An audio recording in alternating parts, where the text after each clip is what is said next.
What up, guys? Welcome back to my YouTube channel. I'm Matt Wyatt. So today's the day. It's the 4th of July weekend, and I hope you guys have a great 4th of July with your friends and family. This is a movie that I've been wanting to review for a while now, and it's one of the movies that really changed my life as a kid growing up. And it's one of the movies that why I fell in love with the sci-fi genre of the blockbuster movies. And it's a movie called Independence Day, and it's directed by Roland Emmerich. It's starring Will Smith, Jeff Goldblum, and Bill Pullman. And this is a movie that came out on July 3rd, 1996. And I remember growing up as a kid, and when I was like 3 years old, when this movie came out in theaters, I remember that my uncle took me and my older brother to the drive-in theater to see this movie. And I remember falling in love with it. And I was very terrified by this movie at the same time. But I don't always remember in my early age, but this is one of the times where I remember it like it was yesterday. And this is really an alien invasion storyline meets alien contact story. It's really just a mixture of both. This is a film that revolves the human characters that have to wake up one morning and seeing that the alien has entered our planet, and they're using our satellites against us to pinpoint every location of major cities and wiping us out one by one and consume our natural resources and move on. I mean, their technology is far more advanced. It's really the movie was really just more of a metaphor of how we look at ourselves as human beings and how much we're messing up our resources and messing up the planet and not taking care of it. That's what Roland Emmerich was really going for at the time when he made this movie. And he was definitely influenced by the previous pop culture genre, and it was the original film and the novel itself, The War of the Worlds. And the novel that was written by H.G. Wells, The War of the Worlds, he was definitely the blueprint of the whole alien invasion storyline. And Roland Emmerich was definitely influenced by an alien context movie that Steven Spielberg made years ago, and it was called Close Encounters of the Third Kind. He was definitely influenced by a lot of the stuff that was in this movie. There's a lot of bit of a callbacks and a little bit of a wink and nod at Easter eggs, but I thought that this movie is timeless and it's one of the entertaining blockbuster movies for me. This was like the Star Wars meets Top Gun of the 90s for me, of my generation. And I thought it really worked, and it's the movie that I watch like every once a year during the 4th of July weekend. It's a movie that gets talked about every year, and it's very timeless. You got incredible human characters and a great ensemble cast, and it's well written and well directed. And visual effects and the scope and the scale. The music score by David Arnold was absolutely top tier for me, very memorable at the same time. Will Smith is what really set his name on the map for this movie. Became the basic protagonist who was playing a trained Marine who was just as shocked as everybody to see that the aliens have come into our world. But he was all about going into the fight without thinking twice about it and protect the ones he loves. Welcome to Earth. I thought his character arc was great, and his relationship with his girlfriend, played by Vivica A. Fox, was absolutely brilliant. I thought their relationship and the whole family dynamic was very natural and never felt very annoyed. Yeah, there's so many human storylines going on in a single movie, but they all by the time you get towards the third act, they all come together for an overarching story and not feel like it's all over the place. And you never felt dull, and you never felt bored out of your mind watching them, and you never felt annoyed. And Jeff Goldblum is really playing the same character that he did in his last film that he was in with Steven Spielberg called Jurassic Park. Must go faster. Must go faster. Must go faster. Must go faster. He's playing a character who is the smartest man out of everyone in the whole movie. A man who went to MIT and then became a cable repairman, and somehow he's managed to hack in the alien satellites and figure out what the aliens were up to. He was able to crack their code. That's just insane. He was able to do it from a laptop, from that old school 90s retro tech. Yeah, it's very silly and ridiculous, but it's one of those times where you're just going to have to turn your brain off and not think about it too much and just suspend your disbeliefs. But the only thing that they managed to do without making it too ridiculous, they were able to sell it to the audience and make it believable without making it way too silly and ridiculous. And at the time, it actually worked. Jeff Goldblum was he was on point back in the 90s. He was just Jeff Goldblum being Jeff Goldblum, and this is a role that definitely fit for him. And I enjoyed his banter with the character's father, his ex-wife, and the president, played by Bill Pullman, and even the banter between him and Will Smith. Even though they didn't share a lot of screen time throughout the whole movie, and they didn't get a chance to share it, by the time you get to the third act, but their time together was good, even if it was a short amount of time. And we got another human character, Bill Pullman, that plays the president of the United States. His character's background, that he was a fighter pilot and he served in the Gulf War, then switched to being a politician and became a commander in chief. The fact that he was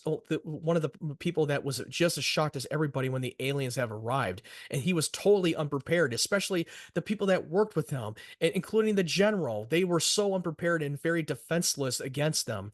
And I thought that his character was so damn good. And the one character that I dislike the most, that we can all agree, is Secretary of Defense. But he was so terrible in this movie. Not to say that he was the actor's performance was bad, but he was such a POS. He was a total asshole for withheld because he withheld information about the aliens when they arrived. He knew about the aliens before they arrived on Earth. Because they had an Area 51 that he knew about years ago, and not even the president even knew about their existence. And he could have saved so many lives if he had told them when they arrived and not risked so many lives. And he made so many bad calls throughout the whole movie that you just want to punch that guy in the face. You really do. He's the worst. And I'm not saying that James Rebhorn was terrible in the movie. He was absolutely great, but he was a character that was just so stupid, and he had lack of common sense in this movie. And I love that the action, I love that the scope that they had, and I love how the tensions were high and the stakes were high, especially in the scene where now when the aliens have pinpointed every major city and location, especially in Washington, D.C., LA, and New York, when we see them blasting and blowing everybody away into oblivion, the destruction of the whole city was absolutely mind blowing and terrifying at the same time. Like, that was terrifying.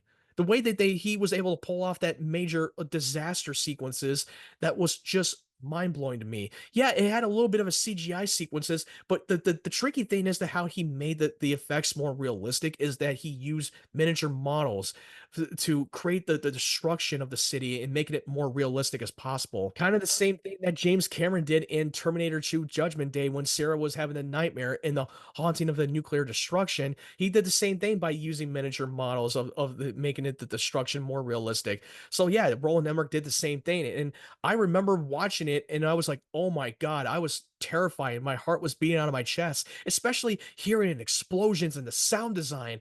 That scared the living hell out of me. I hope they one day re-release this in theaters and I can actually see it properly in the cinema, and hearing a great surround sounds and seeing it on the giant screen would definitely blow my mind and terrify the hell out of me. But they did a brilliant job with this whole sound design and try to make us feel terrified and make us feel like we're in the middle of the destruction of the city. Even the extras in there, you really believe that they were terrified and scared, and you really believe that they're in real danger and that no one is safe. Dude, it's one of the sequences that really scarred me for life, and it's one of the sequences that I will never forget. It will always be memorable to me. And we see the destruction of the White House getting blown to hell. And they even mentioned before they started shooting that sequences, the studio did not want to see the White House getting blown up, but somehow they managed to talk it their way around it and try to get them to get their permission to do it. And they actually pulled it off. I mean, this was like pre 9/11. This was literally pre 9/11 on steroids. I don't like making comparison, but you could talk. But even the screenwriter even brought that up like years later, that this was like really pre 9/11 of this whole destruction of the city. Oh God, it was insane of how they were able to pull that off in the mid 90s. And I love the music score played by David Arnold. I love how memorable it was and how emotionally compelling it was.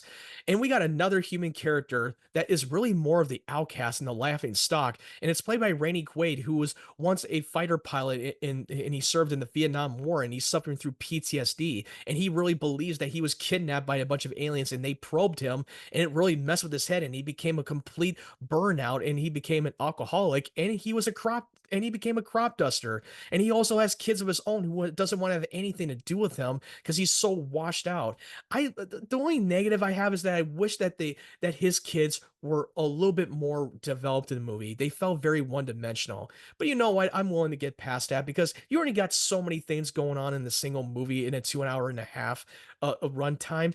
But I thought Randy Quaid was one of the scene stealers for me. And Randy Quaid was an actor that came off of the heels of the National Lampoon comedies, especially Christmas Vacation.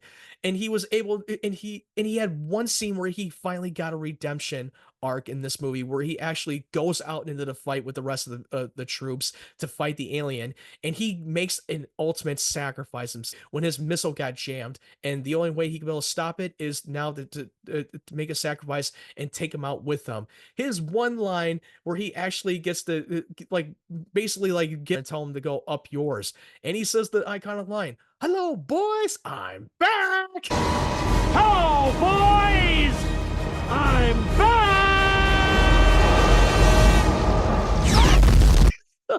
That was awesome. That was like putting your fist in the air and you're rooting for him, even though it was so sad to see him go.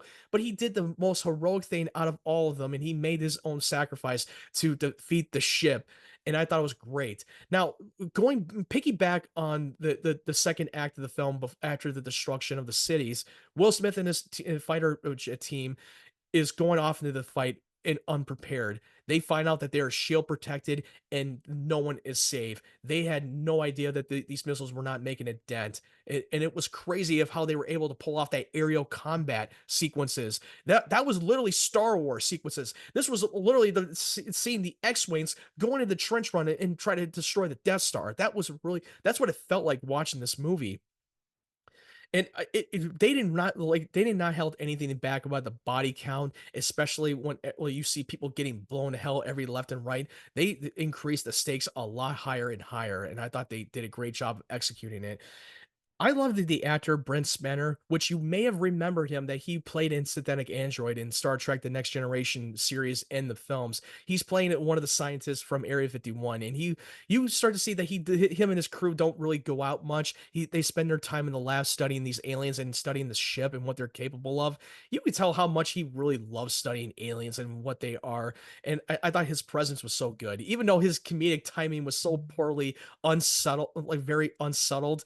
And I thought he was good. And the sequences when they were trying to try to dissect one of the aliens, everything escalates when they get attacked and one of them gets slaughtered left and right, and he gets pulled in the chokehold with the tentacles, and the aliens are speaking through him, and it felt like I was watching a horror movie. That scene really terrified the hell out of me, and they were able to he was able to communicate through the president and ask him what their intentions are and what their purpose is. Their purpose is to use up our natural resources and wipe us out, and they can communicate through telepathic. Oh man, that was crazy. And their shield is protected, and none of it can make a dent. Not when one time in early later in the movie when they try to fire a nuclear warhead, trying to make a dent to penetrate their shield defenses. It did not work and it did not make a dent. But the one thing later in the third act, when Jeff Goldblum almost lost hope and almost lost hope to humanity, he was able to figure out how do we take it down the shield, and he gave him a computer virus. I gave it a cold. I gave it a virus. Computer virus. Which this was a little bit of a callback to War of the Worlds, that the virus is what killed the aliens, and that's what defeated him. And they definitely borrowed that from that movie and brought it into this one. And he was able to figure out how to take down their shields. So now they were able to take the alien spacecraft that crash landed years ago, and it became flyable. And they took Will Smith and Jeff Goldblum were going to have to team up together to go to the mothership, creating a virus, take the nuclear warhead, shoot it, and then they got 30 seconds to haul ass before this thing detonates. That's really the true mission of the movie. But the one scene that really stood out to me the most, which everybody can agree, the best scene of the whole movie, is when Bill Pullman has gathered every pilots of fighter pilots around the world, and especially the ex-pilots, that they're going to have every firepower they have. And he makes his motivational, inspirational speech that now that today's the 4th of July and it will no longer be an American holiday, and we have to put aside our petty differences. Now we're fighting for our right to live and fighting to survive from an annihilation. And this is the time where he actually made world peace, which is something that we don't have right now. We don't have world peace at the moment. But this is one of the times where now that he brought everybody in the world to come together, no matter where they're from or what they look like or what language they speak, we're fighting for the same cause. We have a common enemy. And I love his speech. His speech gives me chills every time I watch it. We're going to live on. We're going to survive. Today, we celebrate our Independence Day. This is my favorite fictional president of all time in the history of films. Bill Pullman really sold it, and he is willing to, and he's actually suiting up with the rest of the fighter pilots and go off into the battle. I loved it. I loved how much he became the goat of this movie. Overall, this movie became very hopeful and emotional and funny at the same time. It doesn't try too hard to be funny. It's funny at times, but then it became serious when it needed to be. I loved the heart that they brought. It was really about hopeful and having mankind come together and solving the problem. And that's what this film really is.